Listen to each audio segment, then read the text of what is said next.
Hello, everyone. I am Leah Fisher, your unofficially official film critic. And I'm Dallas Gibson, just a critic. And you are watching Reel to Reel, a Hennepin Technical College production. Today, we are going to be talking about and reviewing the movie The Nun. Say, Dallas, would you say that you're a lover of horror films? No, I would not say that at all. Horror films give me way too much anxiety. Well, without further ado, let's check out the trailer to The Nun right now.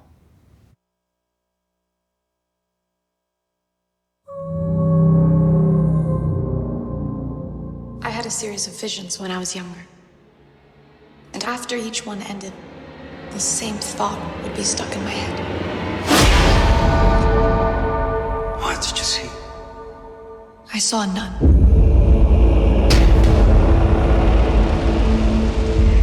Word of my visions reached the church, and I was asked to accompany a priest to an abbey in Romania. The Abbey has a long history. Valak. Not all good. What? Finish him down. Callahan's here.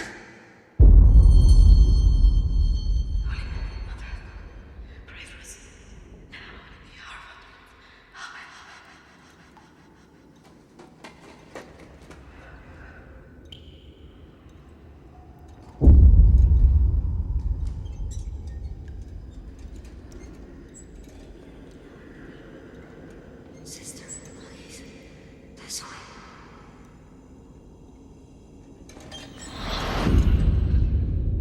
Hello?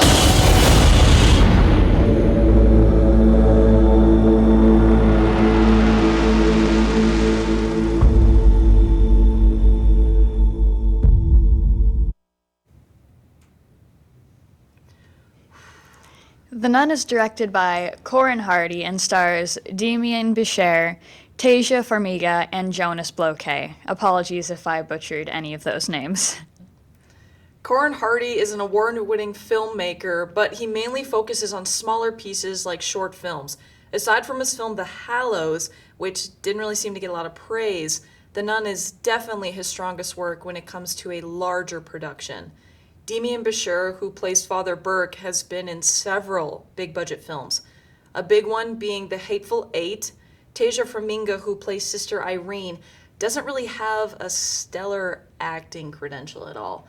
Jonas Bloquet, who plays Frenchie, managed to show not only his acting skills in The Nun, but also Valerian and 3 Days to Kill.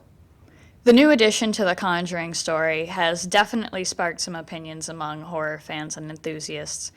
The story of the nun takes place at a Romanian abbey where a nun mysteriously commits suicide.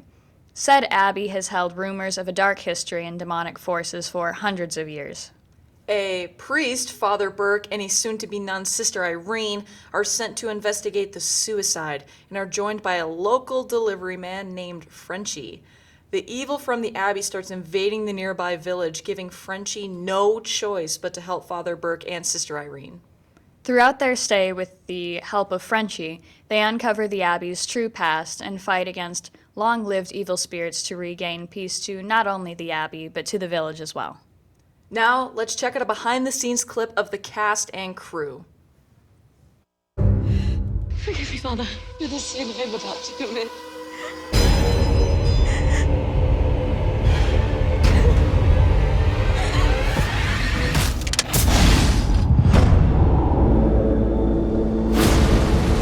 One of the things that occurred to all of us early on is they have a superhero universe. Why can't we do that in the horror world? When we were making the first Conjuring, it became very apparent to us that there could be a bigger universe. So many other great stories that would be awesome to look into. There is this established timeline, how they all piece together. In Annabelle Creation, we find out about her origin. Every time that doll appears on screen, people react. People just love her. The Conjuring movies have got such strong characters in them with Lorraine and Ed Warren.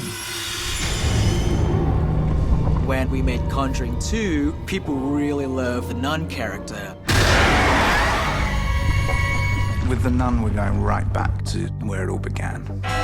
It's the origins of the demonic entity that will be haunting the Warrens in Conjuring 2. I thought I can create something that builds in that Conjuring universe, but is also fresh and unexpected. The scares are different than anything you've seen in the other Conjuring universe movies.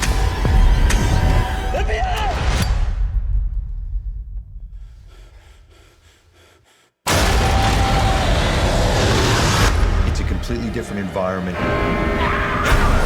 As a fan, I want to see all the different stories. Hello.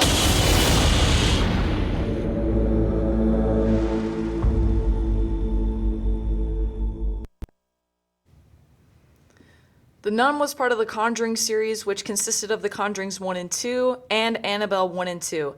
Now, in my opinion, the Conjuring series was definitely a pretty good series. Have you ever seen any of the other Conjuring films, Dallas? No, I haven't, and I don't want to. But in the context of The Nun, I would have liked to have known what had happened. Yeah, there are parts of The Nun where they interject clips from other movies. I like that they added those into the film, but again, if you haven't seen those other films, those parts won't make any sense to you at all. Yeah, that was very apparent to me. Now, when it came to The Nun, I thought the character development was okay. We got a little bit of information from each character, but you didn't really feel that close connection with the characters. And because of that, I didn't really feel bad if the characters got hurt or anything, really. Or killed. Yeah, or killed. That's what, yeah. I kind of agree with you, but I will say that the character performance was definitely good. I thought Frenchie's character development was pretty decent throughout the film, but when it came to Father Burke and Sister Irene, they didn't really change. There was definitely some courage and growth to be seen by the characters, but that's all, to be honest. Yeah, totally agreed. Now, we'll be right back right after this break. 3, 2, 1. With what's happening today with smartphones, everybody has the ability to shoot video. But not everybody has the ability to edit that video and communicate a thought and idea in a professional way with high production value. That's where we come in.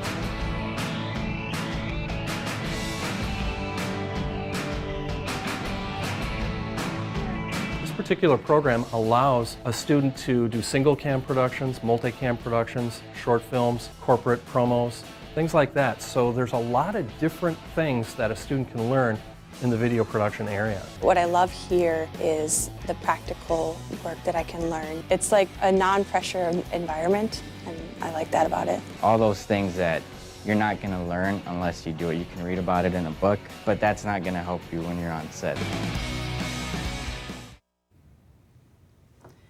Now, the budget for The Nun was around $22 million, and the gross gains so far in the US from this film was around $64 million. Now, that is okay, but when you consider the first Conjuring movie, and in the US it made $134 million, but then it made $318 million worldwide. So I would definitely say that this film is definitely the weakest, if not, like, it's weaker, but if not the weakest of this series for sure. Again, I haven't seen the Conjuring films or anything a part of that series, but just on the fear factor alone, I would have to agree with you. The trailer seemed a lot scarier than the actual film. Yeah, I totally agree. Now, for my rating, and I have to compare this to the other Conjuring films, I am going to give this a 2 out of 5 reels. Now, when it came to the jump scares, they were pretty good in a theater setting. They did get me a couple of times, but I just could not see myself watching this outside of a theater, even if it was dark in my house. The tension of the jump scares was strong, but they were predictable, making it comical and very cheesy. They did do a good job, in my opinion, with the sound of the jump scares. I think everything was timed pretty well in that regard. Now, when it comes to the lighting, I think that this movie takes place in most of the night, right? And in most movies, you kind of squint when it's really dark, but I think that the way that they manipulated this film was very, very good. I also thought the lighting was really good, and there were a few drone shots that I loved. Otherwise, I didn't really find the rest of the movie all that appealing.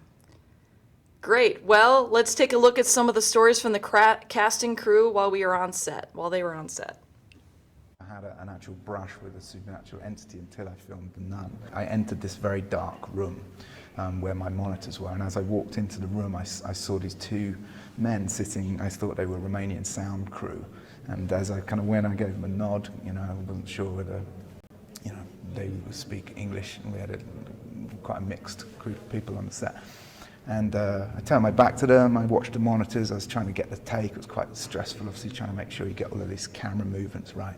I finally got it, and I sort of punched the air in the dark, turned around to say, "Did you see that? We got it." And there was no one. No! And never had been anyone there. So, no! And there's no way in and out of this room. It's like a little pitch black cell. So it was, Dude, I've got chills. But I'm curious, if I were to rewatch this movie, what would be the moment that I would see you actually being most genuinely afraid on camera? Oh my gosh, I think there's multiple moments. For me, I mean, I don't know, I mean, some of the projects I've worked on, and especially The Nun, with, you know, working with such beautiful production design and the special effects, makeup, and they also love the practical effects.